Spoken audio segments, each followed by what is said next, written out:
Matric की परीक्षा तैयारी करने वाले हमारे जितने भी प्रिय साथी भाई बहन और उनका बहुत बहुत स्वागत है।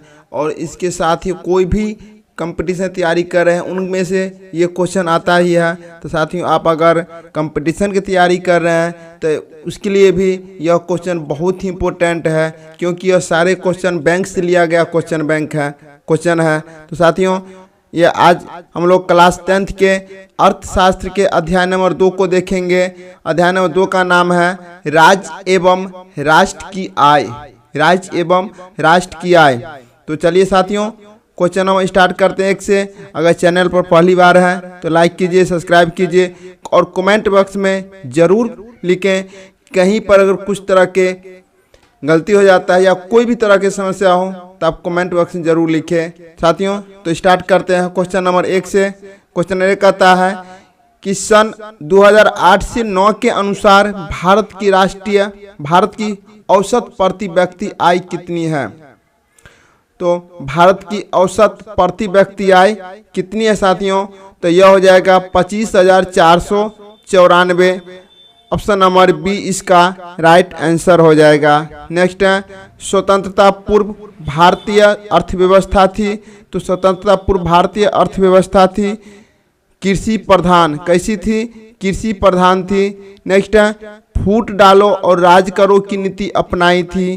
तो फूट डालो और राज करो की नीति अपनाई अंग्रेजों ने। किसने अपनाई थी? तो अंग्रेजों ने अपनाई थी।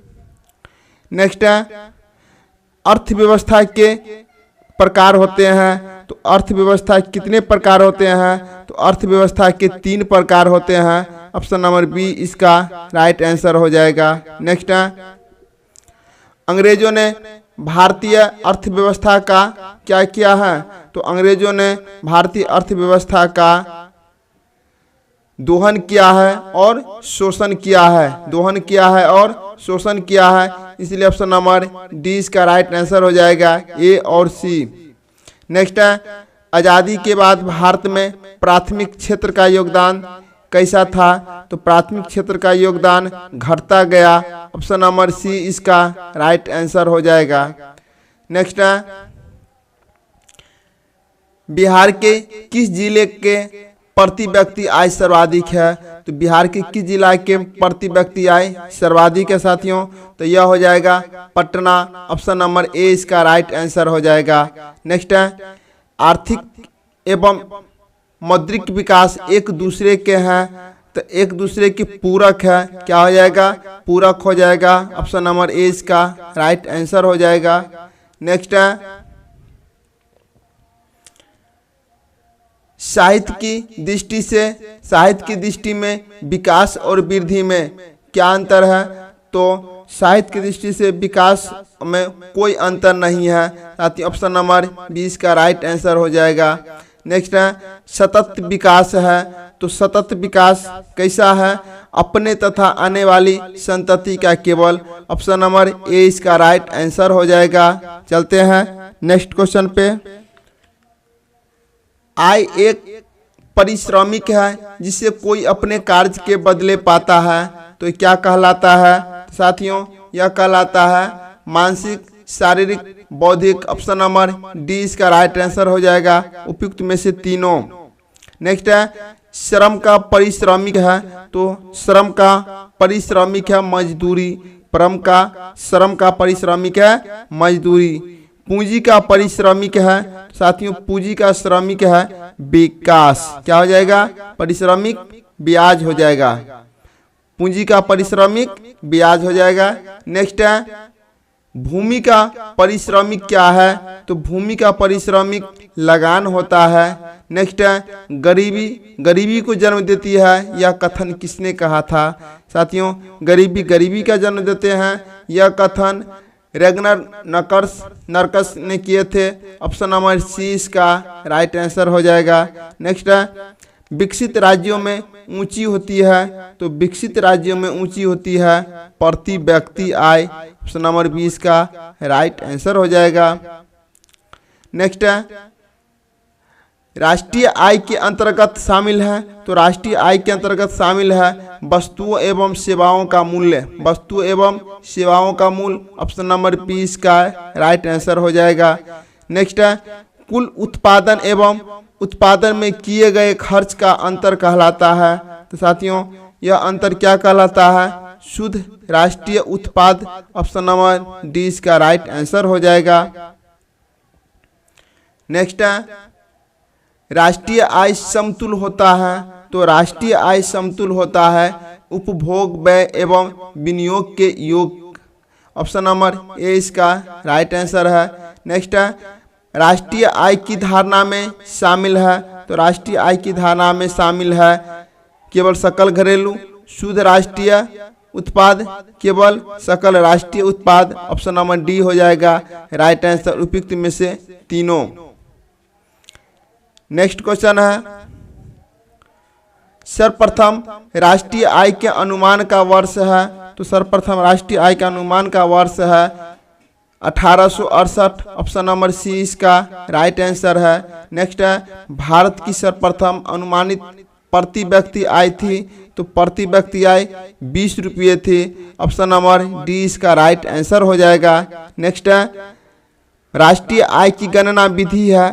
तो राष्ट्रीय आय की गणना विधि है व्यवसायिक गणना विधि, उत्पादन गणना विधि, मूल्य गणना विधि। ऑप्शन नंबर डी हो जाएगा इनमें से तीनों। नेक्स्ट है केंद्रीय सांख्यिकी संगठन की स्थापना कब हुई थी? केंद्रीय सांख्यिकी संगठन की स्थापना साथियों कब हुई थी? यह हुई थी 1954। ऑप्शन नंबर 20 का राइट आंसर हो जाएगा। नेक्स्ट है बिहार में किस जिले की प्रति व्यक्ति आय सबसे कम है? तो बिहार में प्रति व्यक्ति आय सबसे कम है शिवहर का। ऑप्शन नंबर डी इसका राइट आंसर हो जाएगा। नेक्स्ट है प्रत्यक्ष कर के अंतर्गत निम्न में से किसे शामिल किया जाता है? तो प्रत्यक्ष कर के अंतर्गत शामिल किया जाता है आयकर को। ऑप्शन नंबर ए इसका राइट आंसर हो जाएगा। नेक्स्ट है दादा भाई नौरोजी ने सर्वप्रथम राष्ट्रीय आय का अनुमान कब लगाया था? तो दादा भाई नौरोजी ने सर्वप्रथम राष्ट्रीय आय का अनुमान 1868 में लगाए थे। ऑप्शन नंबर ए इसका राइट आंसर हो जाएगा। नेक्स्ट है योजना काल में भारत की औसत वार्षिक विकास दर रही है। तो योजना काल में भारत की औसत विकास दर कैसा था? तो यह 4.2% था। ऑप्शन नंबर 20 का राइट आंसर हो जाएगा। नेक्स्ट है बिहार की आय में सर्वाधिक योगदान होती है।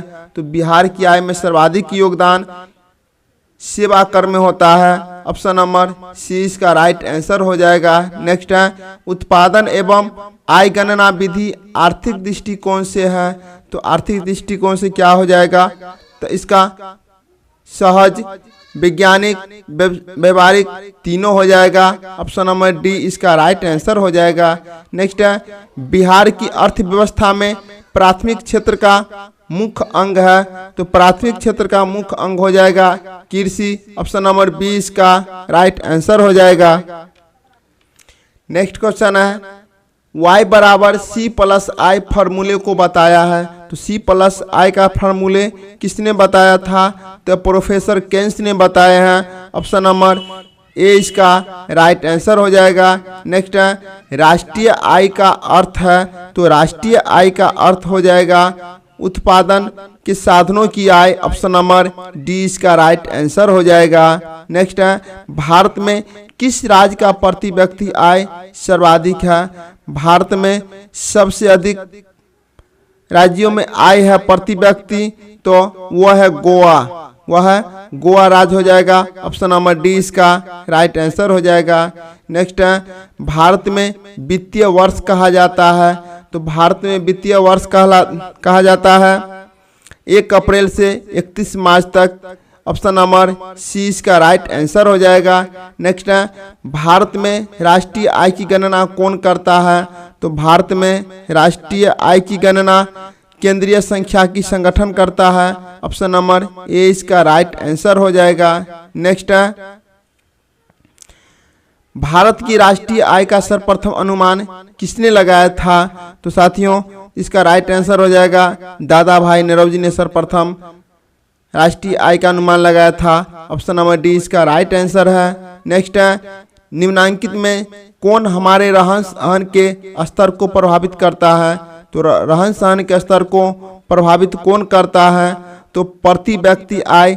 ऑप्शन नंबर सी इसका राइट आंसर हो जाएगा। नेक्स्ट है, भारत के सकल घरेलू उत्पाद में किस क्षेत्र का योगदान सर्वाधिक है?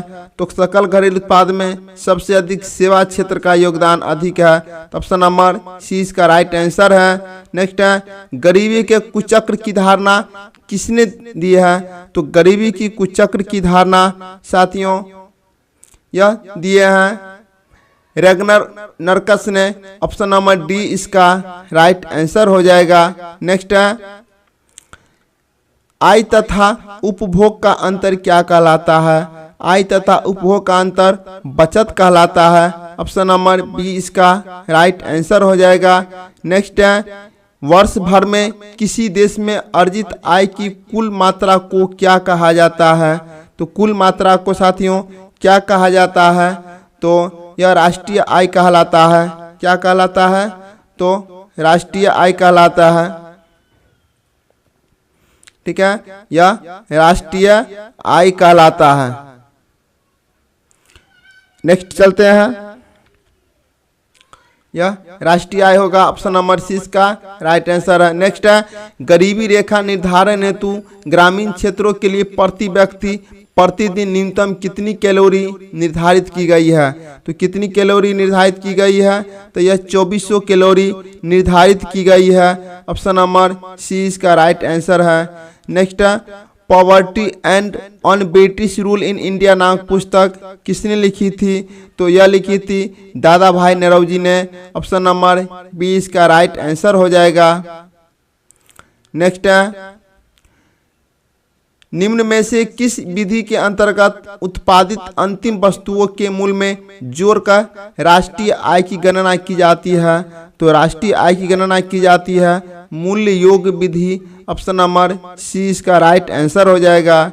नेक्स्ट है, 1921 में सरकार द्वारा गठित राजस्व आयोग के अध्यक्ष कौन थे? तो राजस्व आयोग के अध्यक्ष 1921 में इब्राहिम रहमतुल्लाह थे। ऑप्शन नंबर ए इसका राइट आंसर हो जाएगा। नेक्स्ट है, नेक्स्ट क्वेश्चन कहता है कि भारत में प्रथम औद्योगिक नीति की घोषणा कब हुई थी? भारत में प्रथम औद्योगिक नीति की घोषणा 1949 में हुए थे। Option number A right answer हो जाएगा। पीसीआई का अभिप्राय है, तो पीसीआई का अभिप्राय क्या हो जाएगा साथियों? तो यह हो जाएगा per capita income. Option number A इसका राइट आंसर हो जाएगा। साथियों इस चैप्टर में टोटल 48 क्वेश्चन था।